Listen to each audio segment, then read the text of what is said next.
Today we have the Ultimate Hacking Keyboard, or UHK. Pretty interesting looking one we have here. I'm always for unique boards, just gives us more choice, but yeah, this one in particular has a bunch of cool stuff.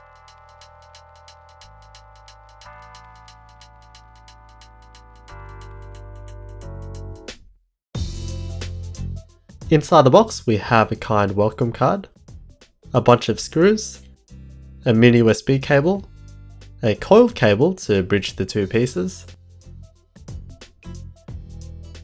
Underneath the board we have a bunch of feet that are super important to the use of the board, and here's the board itself. Feels pretty decent in the hands with minimal flex. I have the blue version, but it also comes in black, orange, red and white, and personally I think black looks the nicest. But of course this thing splits into two, and they actually do join together properly. It's not like a loose friction fit, so we have quite big alignment holes and pins and magnets to make it super solid. And these connections here do allow the two pieces to be used without the bridging connector, but to also allow you to connect additional modules.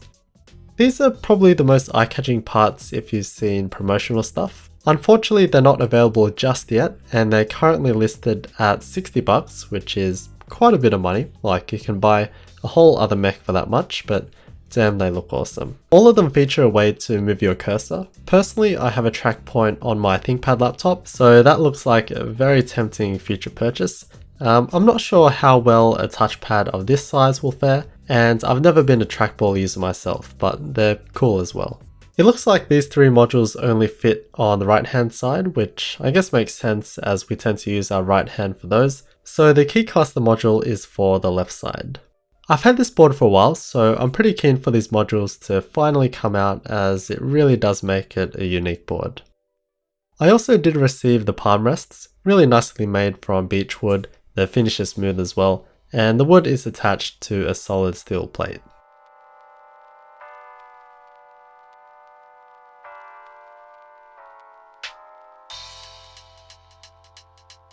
Looking at the bottom of the board, there's a bunch of holes and threads for the palm rests and the flip up feet.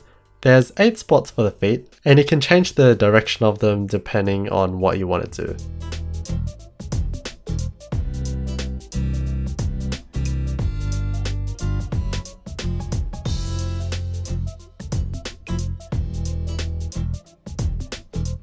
Positive tilting is pretty much what we see on all keyboards.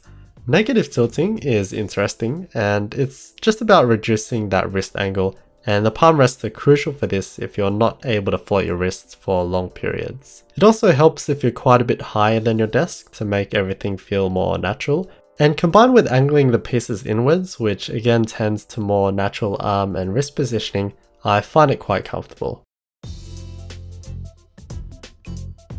However, I feel a lot of people will go with a tented configuration, which angles the pieces upwards towards the middle. If you just rest your hands on the table, your hands naturally won't just be flat, but come up a bit. And for me, I found this the most enjoyable, and I always have liked using tented boards in the past, and you don't often get to experience it. But paired with angling the pieces inwards, it's a great combination. Everything just feels more natural and less cramped, and it just feels like how it should. But also it just looks super cool in my opinion. However, when tented, you can no longer attach the two pieces together. It takes a bit of effort to change between configurations, but that's the beauty of it. You can change it to suit your needs. This is a 60% keyboard, so we have basically just the main area. The layout is quite a bit different. I do have the ISO version, which splits the left shift, but we have a shorter 1.5U backspace, a 1U pipe key, 1.75U enter, 2.25U right shift and right control. So basically everything on the right side edge has been shortened, which enables them to make the two halves more similar in size, because you can't really equally split a normal keyboard. Like the Mistel MD600 is split, but the right side is quite a bit longer, and with this it is still longer but only slightly. And the bottom row features 1.25U keys here, and the modern space keys are 1.75U. A little tough to replace everything, but certainly doable, I think, and we'll do that at the end of the video. And that may be tempting because these are about 1mm thick ABS caps and have laser etched legends, so they won't be durable over time, which is a little disappointing. So they've built in a bunch of functionality to this layout. First of all, we can change between QWERTY, Dvorak and Colmac layouts, and it will show on the display. And being a 60% board, we of course have all our missing keys on the mod layer, and the keycaps have sub-legends for those. To access them, you just hold down the mod key. And the cool thing about having a split spacebar is that you always have access to it. So by default, it's on left spacebar and the right click button. They're quite well hidden, but we do have these 2 extra buttons neatly built into the case, and they just feel like heavy mouse clicks. By default, they just mirror the spacebars, however we can customize everything in the UHK agent software. So right off the bat, I changed the space to the left key. I'm a caps lock user, so I moved the mouse key to the second pipe key, and it's all very easy to do and highly customizable. You can also record macros and assign them, but yeah, the mouse function. Personally, I didn't find it useful. I have a mouse, so I never really used it, but I feel that the built-in click buttons on the bottom would be useful for left and right click, but yeah, hardly used it. It's available in an interesting array of key switches, like Cherry MX Green and Clears aren't often seen, and then the standard Kale switches, which again aren't seen too often, with Kalebox switches being very popular.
I got the Cherry MX Clears since I don't think I have an MX Clear board.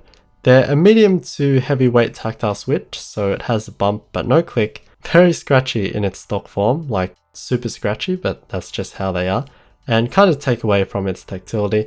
And I actually quite like the board, so if I can be bothered, I'll eventually swap the switches. There are only 2 stabilized keys on the board and they sound fine.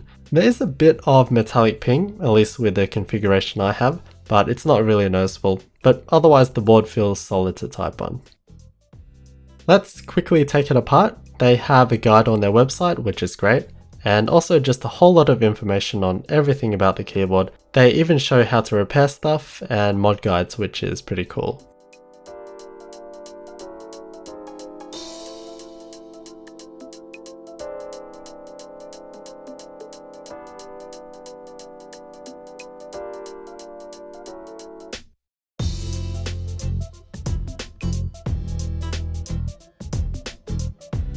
The bottom plastic shell is pretty basic with plastic standoffs, so be careful you don't over tighten the screws. I was also wondering why there were 4 extra brass threads up top, and apparently you can mount stuff there, don't know what, but they're there.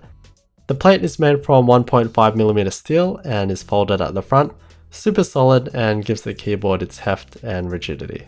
Here's the PCB with everything nicely labelled. And yes, to replace the key switches, you will need to desolder, which I hope to do in the future. Also, there are spots for LEDs for each key, so maybe I'll do that too.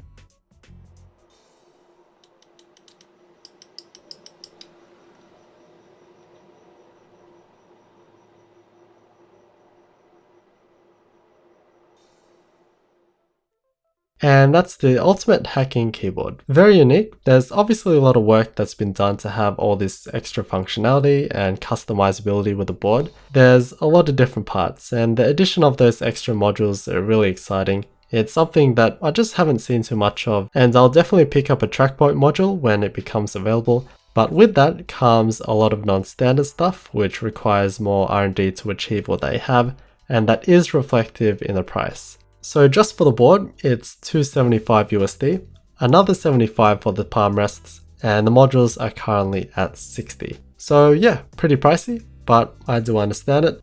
But whether it's worth it is ultimately up to you. Well, obviously with most things, although at this price, the keycaps are subpar and they're somewhat difficult to replace, and the switches are also subpar in my opinion, and that's one of the issues I have with premium pre-builds, is that the switches don't really scale up with the rest of the board, and it takes quite a bit of work and effort to replace them, not to mention the cost. However, I like to keep an open mind. There's a bunch of unique stuff. The modules in particular make it even more so. It aesthetically grabs your attention, and that's what it has going for it.